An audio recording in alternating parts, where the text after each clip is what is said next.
Hey guys, Ben Paint here, and today we're back once again for another video, and this time we are back down at Brighton Q Leisure, taking on the second round of the SRK Championship this year. Really excited for this one. Obviously we came here twice last year, finishing second place in SRK2, which is obviously the category I'm in, which was second last in the A final, and obviously when we came here to do Club73 as well, we also managed to get a podium in second position there as well. So pretty good proving grounds for us here down at this track, and I'm hoping that we can just carry on the momentum that we've had at the moment and really try and push for a good result today. Now, if you do enjoy this video, and before we get into the footage, please can you leave a like on the video down below, as I really do appreciate it. And if you're new to the channel, or if you haven't already, make sure to hit the subscribe button, as it really does help me out. I'm going to jump straight into the footage. We're not really going to show practice, as the layout for this one today is a 5-minute practice jumping straight into our first heat. So we're going to have our 3 heats today, all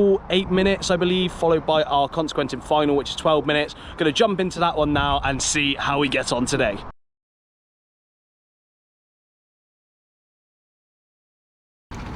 So then guys, jumping into our first heat, which was in fact the very first heat of the day, we were lining up in this one in 10th position. As I mentioned, we are starting in even numbered spots, so we are on the outside for every heat, which does make it quite difficult. As you can see, the inside line is king at Brighton. Now we're tucked up behind Sam Cox here, trying to get underway quite quickly by leaving a bit of a gap. Going into the first corner, all sorts of chaos unfolds. We get loaded into the back of the driver up ahead, and honestly everyone just sort of piles into the first corner against each other. You can see we're just sort of squashed in the sandwich here. Ryan Taylor squeezes up the inside, so I thought if we could follow him through on the inside for the next couple of corners, we'd be able to gain some nice places. Now we've moved up into 9th, which is soon going to become 7th, just because we have the inside line, and as I mentioned, the inside line is king here at Brighton. So we've moved up from 10th to 7th quite quickly. However, unfortunately, we did have Kobe Costlet down the inside,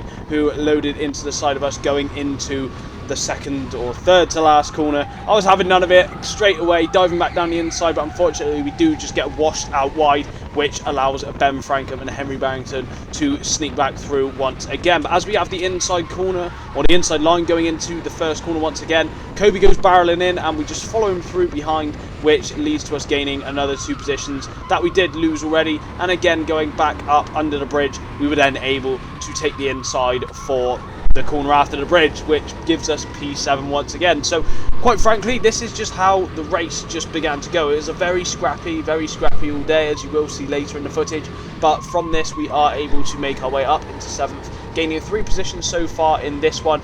And now at this point I was hoping to just try and pull away and catch back up with the pack that was leading this race from 1st to 6th. However, I noticed pretty quickly that kart number 8, the car I was using, just didn't have very much pull on the top end speed, and this meant that the drivers behind were able to stick right up behind me, and I was actually having to almost consolidate my position this early in the heat, which is something that I don't really like to do. I like to push forward and try and make as many positions as I can, but you can see already I'm driving a bit narrower just to sort of preserve where we are. We're not really able to get our head down and catch up to Alex, who is up ahead of us in 6th, with Ryan Taylor up ahead of him in 5th. So we are stuck in 7th at the moment, not gaining too much time despite driving. Well, that corner was pretty poor, to be honest, completely missed the apex, but I just wasn't really gelling with this car at all. I was struggling to drive it perfectly well, and obviously due to this being the first heat in the day, we just had to de-rust a little bit.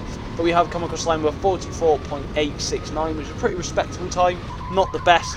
And from this you can see that we are now under threat from Ben Frankham, who's dived us into the first corner.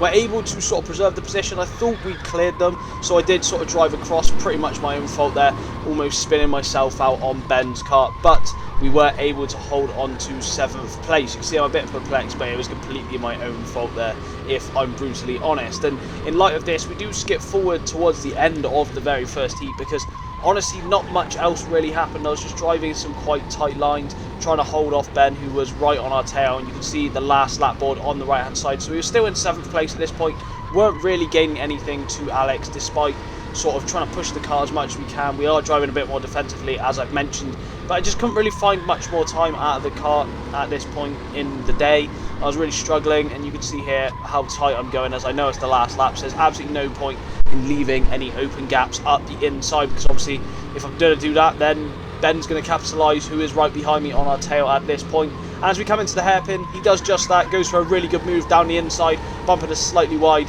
But we do have a better run coming down into the last couple of corners on the lap. So I thought I'd look for a couple of feints as we come across the line, try and get a better run coming down to the start-finish line. However, unfortunately, we just didn't quite have the pace coming across the line. So after our first heat then, guys, we did in fact manage to make 2 positions with all of that commotion, going from 10th to 8th. Obviously not exactly where I'd like to be finishing, would have liked to have been able to push our way up a little bit more. We did sort of get stuck in the crab bucket a bit there, getting loaded around all over the place, and it was just a bit of a mess really. So without further ado, we are going to jump into the second couple of heats. So unfortunately I won't be able to do any sort of mid-session reviews, just because of the fact that we are in fact in the 11th heat and the 12th heat, which is the last 2 heats of the day. In the first one, or the second one, sorry, we are starting in 12th, and the last heat of the day we are in second. So we're going to jump into the footage in those 2 now and see how we get on and see if we can make some more points up throughout the day.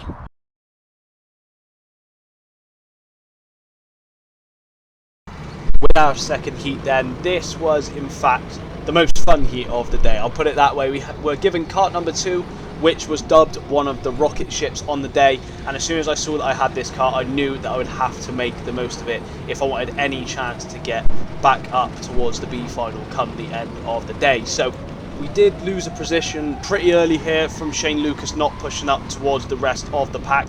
But as we come into the first corner, we try and go around the outside of some of the drivers, and our kart gets caught on the front of someone else's kart, and we almost go into an absolute spin off into the first corner. Luckily, however, we're able to slot in back behind Finley Williams, who just allows us the inside line. Going up the inside here, Finn just doesn't quite turn in early enough, and he ends up piling into Charlie Summers, blocking off Chris Ball as well, and this allows us up into 8th. Again, you can see Jeff Fricker there on the inside, just gets cut off by Matt Wiles up ahead, and this allows us another 3 position up into 7th.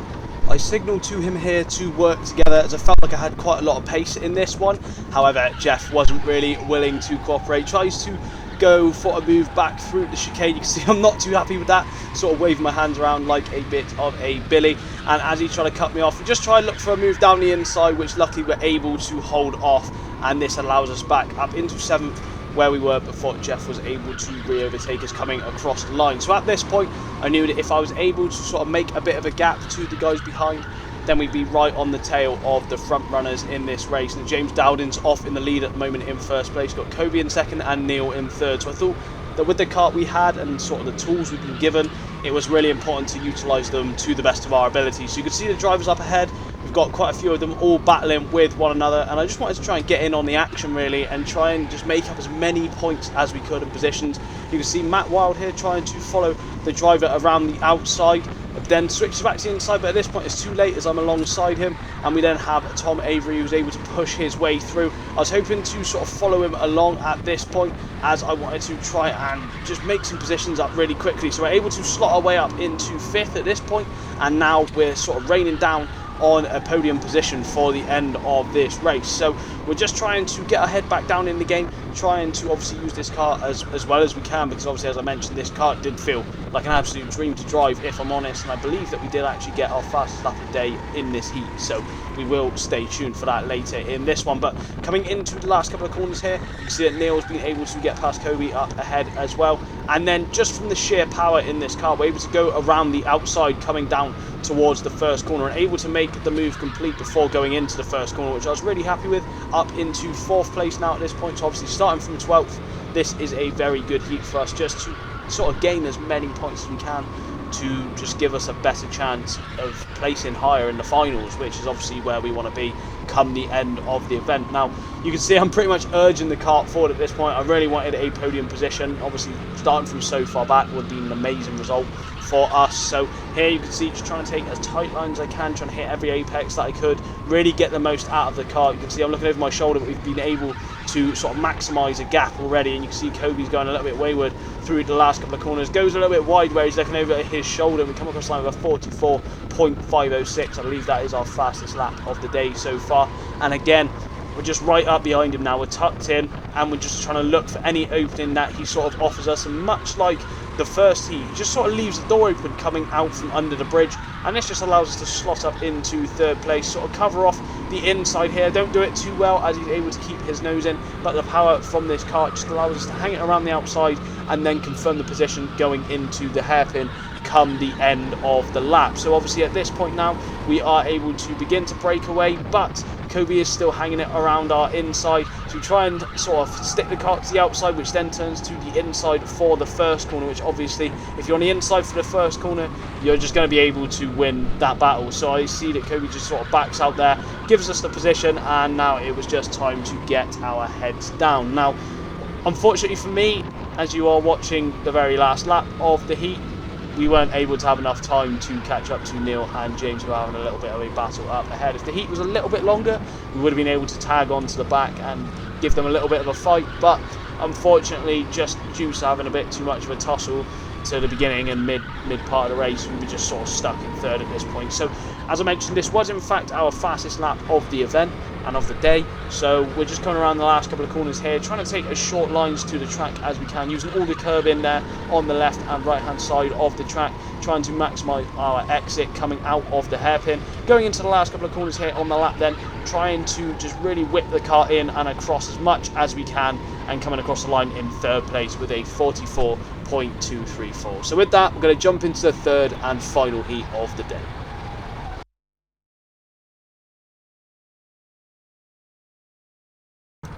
So with our first two heats done and dusted, finishing in 8th position and 3rd position, we are hoping to just salvage as many points as we could going into the last one. Obviously starting in 2nd position, there was always going to be a good opportunity for good points starting on the front row of the grid. Now we come across the line as the green flag is waved here, and we're able to slot in very quickly in behind Tyler Mays to preserve our 2nd position, which is something that hadn't really been able to do. Charlie Summers is able to then fight his way down the inside up into 2nd, and I am forced out to 3rd, but I was determined to not really lose too much time on the inside trying to fight with this, and you can see that this is the case here as we're able to move ourselves up into 2nd once again, with Ryan Taylor trying to go down the inside, and some yellow flags just caused the cars to slow down because they were all sort of linked together through the internal system. So moving up into 2nd and staying in 2nd once again, then we're just determined to sit in behind Tyler at this point in the race and quite frankly just preserve our position. I could see quite quickly that he was driving very defensive lines. Now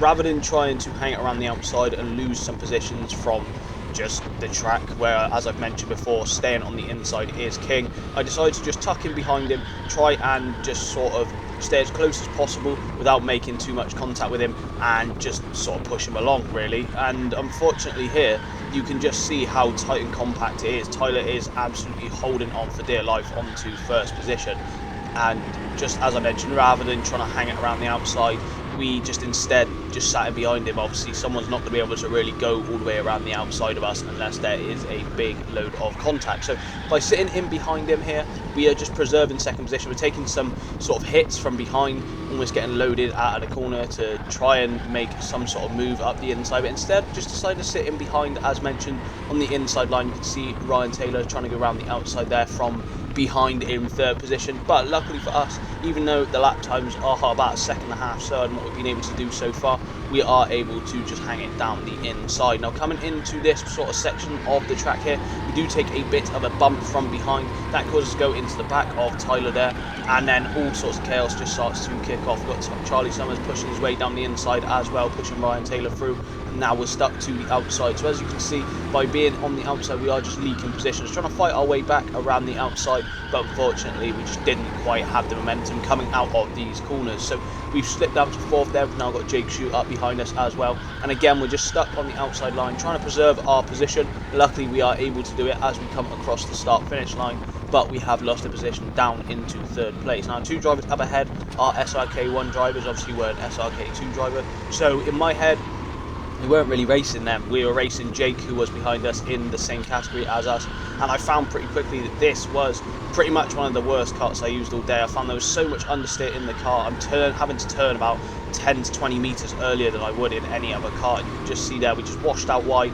and this has allowed Jake, who was behind us in 4th, to just slip up our inside into 3rd position. So now we've leaked 2 positions, which is never something that I like to see. I always like to move forward in a heat, but unfortunately in this one we are just having to work with the best that we have, and we don't have a very good car at all. We are now beginning to get gap. We're about a second slower than we have been any point throughout the rest of the day, so I knew pretty quickly that this was going to be a pretty tough heat to try and salvage anything. Now, we are at this point managing to keep up with the two drivers up ahead, but we do skip ahead, and you can see that Jake's managed to get past and we're still sort of at the same gap. We're not really able to carve our way back up towards them, and instead of this we were actually being pressured by Andreas Lombardos, who's behind us in 5th position at this point.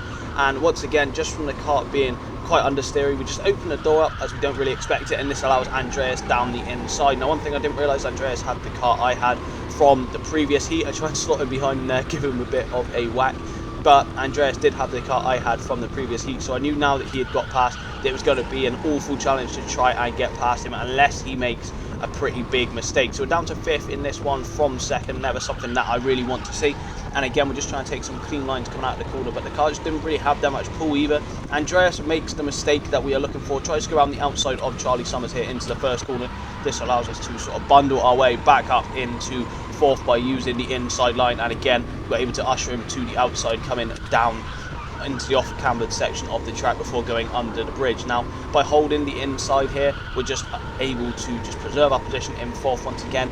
And in my head now at this point, I knew that I was going to be unable to catch up with the drivers in 2nd and 3rd, so it was just a case of just maintaining 4th position now at this point and not allowing Andreas to sort of get past us once again and almost run away with it, because I knew that his car was very quick. So instead I was driving a bit more defensively at this point and hoping that maybe Andreas would push me along, work with me to try and catch up with the guys up ahead. Now, as you can see here, the gap to the guys up ahead is just growing bigger and bigger, and it was just sort of a bit of a shame really to just be situated in this position, just because there's nothing really you can do at this point. You're driving your best, driving the same as you have in every other heat, but the car just doesn't really want to work with you. So you can see once again, just trying to take nice tight lines going through each of the corners, just trying to drive my own race, trying to save the position that I'm in. You can see how much of a gap Ryan Taylor has been able to pull up in 1st place. He's coming around the last couple of corners now. And again, we're just trying to take some nice tight lines, trying to preserve our position, trying to block off Andreas from being able to look for any exits out of the corner, trying to get down the inside, switching the car from right to left coming through the last couple of corners, and we do in fact come across the line in this one in 4th with a 44.798. Now, without further ado, we're going to jump into some post-race thoughts. Okay then guys, so after our final 2 heats, we did actually manage to go from 12th to 3rd in the second one, which I was really happy with, obviously getting given a really quick car, so just had to utilise it as best we could, and we managed to actually push our way through the pack, which honestly I couldn't be happier with. And then in the second heat, we did drop from 2nd to 4th, which was a bit gutting. I just found the car in the sort of last heat just had so much understeer. I was having to turn in about 10 to 20 metres earlier into the corner, which obviously was scrubbing the tyres, losing our momentum, but it is what it is. We only lost 2 positions, and actually after the race had finished, Ryan Taylor, who finished in 1st, actually was given a penalty. So in fact we did finish that one in 3rd as well, which puts us 14th in the A final. We're near the back, but honestly couldn't be happier, especially after the first heat. We've managed to salvage the day a little bit, and I believe we are 4th in class. So once again, just like at Castle Combe, we're only 1 position off a podium. So let's jump into the A final and see what we can do.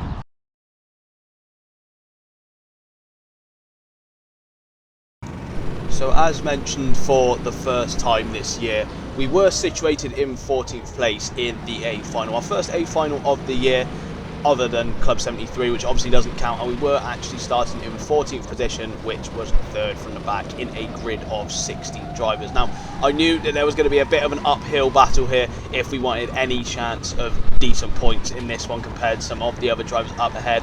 We do have Max Thorne, Alex up ahead as well, both of the guys in Brazil Drag that we're racing against in SRK2, and Peyton Fricker in the yellow helmet, who had a really good day. Now, to begin with, we decided to go for a very ambitious move up the inside of Max Thorne, and just seeing all the carnage through this first lap, we were actually able to gain quite a few places. Obviously my move was quite a bit ambitious, managing to get 3 wheels off the track there, and again we just thought that the more moves we were able to make early in the race, just the better we'd be able to defend with. Now, moving from 14th to 8th in the A final is no easy feat, and now we were up into 8th position straight away. 3rd place in SRK2 at this point. Obviously we've got Alex up ahead of us and Peyton up ahead of us by 2 positions as well. So at this point, I was really happy with the beginning. I was in a bit of disbelief, if I'm honest, to have been able to capitalise on the carnage that had gone on the first lap coming up from under the bridge. We're looking for the inside here against Alex, but he's able to shut it off quite well, and instead we are situated still in 8th position. Now, my move on Max was a bit ambitious, and I'll leave it up to you guys if you think it was a fair move. I think it was alright. Obviously, we did get pushed a little bit off of the track, but we are getting pressured immediately by the drivers behind that we've been able to overtake earlier in the race. Ryan Taylor able to slot down the inside going into the hairpin, and Luke Batters be able to follow him through. Now here I was trying to hang it around the outside of Luke, and I think we're able to shut it off quite well, but unfortunately we just open ourselves up to a switchback here, and this allows James Wiltshire to hop down the inside once again. So now we're back down into 10th position. Wasn't really gelling with the kart we had once again. I was finding that I just wasn't very comfortable in it compared to some of the other karts that I've used in the day. So I was really having to hustle the kart as much as I could in order to just get a decent result out of it.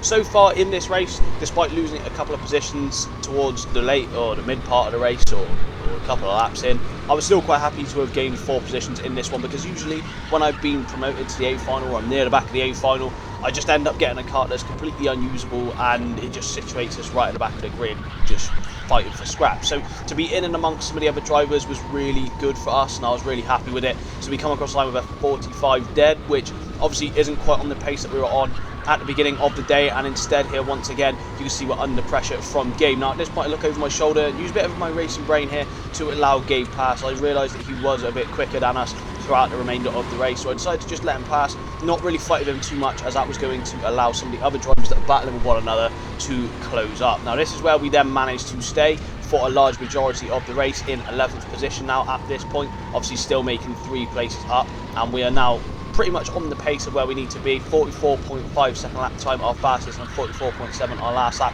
Here though we do get sort of assaulted by Luke Battersby, who waves us back through, and instead of then deciding to defend, I still wanted to try and force my way up towards James, and just by doing this I leave the door open to Luke, who then goes back down the inside once again. So here I could see that the drive from the car at the corner was just not very good, so instead of sitting behind Luke, he was the quickest driver on the track in this final, so there wasn't really much point fighting him either. So unfortunately now we're back down to 12th position once again, so we are just slowly leaking the positions that we're able to gain at the beginning of the race. You can see me shaking my head, a little bit disappointed with myself, but there's not really too much we can do. I'm still driving to the best that I can, trying to do the best that I've been given, and we come across the line there, obviously getting budge wide with a 45.293. Now again, just trying to stay as tight to the corners as I can, but you can see the exits out of the corner are just absolutely abysmal. We're not really able to make any inroads in this final, and again we're just trying to stay a bit tighter now at this point in the race. Obviously we do have some of the other drivers behind us that are sort of beginning to close up to us. We've got Chris Ball behind us still, and Oliver Bayani, you can see him right there, who's now looking for a move down the inside going into the latter stages of the lap. Now this is the point in the race where I decided to go a little bit more defensive, just because I didn't really want to leak any more positions, and I could see that I wasn't really making any inroads to the guys up ahead. So now I just wanted to preserve as many points as I could. Obviously finishing in the A final as an SRK2 driver is still a big achievement, and something that I'm really happy with, especially considering our first result of the day was an 8th place finish. So to be here in the first place was honestly an honour. So we're just trying to get our head down, trying to hope and pray for some of the other drivers up ahead to have a little bit of a kerfuffle that will allow us to drag our way back into the fight, which is actually exactly what happened. We're able to close off the door there once again to Oliver Bayani, who's behind us, looking very racy and looking for a way past, but instead, as I mentioned, of driving the more conventional lines, I was just driving a bit of a narrow line just to ensure that he couldn't get a switchback, couldn't dive us down the inside. And up ahead, our prayers then begin to get answered. Luke Battersby goes for a dive bomb down James Wiltshire's inside, takes out Alex Lecoq, and this just allows us up into 10th place. So we're able to gain 2 positions for free there, and now we're sat up behind James Wiltshire. Now I signalled to him at this point that there was literally no point in fighting. I knew I had a slower car, so I just wanted him to drive forward, get away. I believe Oliver Bayani was also signalling the same thing to me. I didn't quite capture it at the time, but after watching this footage, he was definitely saying the same thing. Now, obviously, as this was the last lap, didn't really want to make any silly moves. I was quite happy with 10th place overall at this point. Sitting inside the top 10 against a big, or a strong group of drivers was honestly really happy to be with. Obviously, from Alex being wiped out, this did put us in second place for our category as well. So I was quite happy to just trundle around now at this point in this position. And luckily, I didn't realise this at the time, but Chris had gone for a dive bomb down the inside of Oliver Baiani, which gave us a bit of space. So with that in mind, we finished this race in 10th position, and with a penalty applied to one of the other drivers, we did finish in 9th. Okay then guys, so we've just returned home. What is try and get home as quickly as possible, as it is a long drive back to where I live. However, honestly, really happy with the result in that one, going from P14 to P9 in the A final with a car that was honestly quite happy to get, as it was really usable and just allowed us to make some places. Got a little bit stagnated in the middle part of the A final, but genuinely couldn't be happier with our highest place finish in SRK so far compared to this year or last year. So couldn't be happier. It shows that we really are going in the right sort of trajectory in terms of experience and just learning tracks. And despite a day of absolute chaos, we were able to finish 9th overall, as I mentioned, and in fact P2 in class as well in the SRK2 category, only just missing out on first place to Peyton Fricker, who actually finished in 6th overall. So massive congratulations to him, and I believe that Max Thorne was also in 3rd position to join us on the podium as well. But with this bearing in mind, I'm going to leave the overall results of the championship up on the screen now, and this will include sort of personal points and also the points for the teams. Not entirely sure where we are at the moment, but obviously when it's on screen you'll know where it is. However, this does in fact bring us to the end of the video, so I hope you guys have enjoyed this one. If you have, can you please leave a like on the video down below, as I really do appreciate it. And if you're new to the channel, or if you haven't already, make sure to hit the subscribe button, as it really does help me out. But in the meantime, I'll catch you guys in the next one. Take care.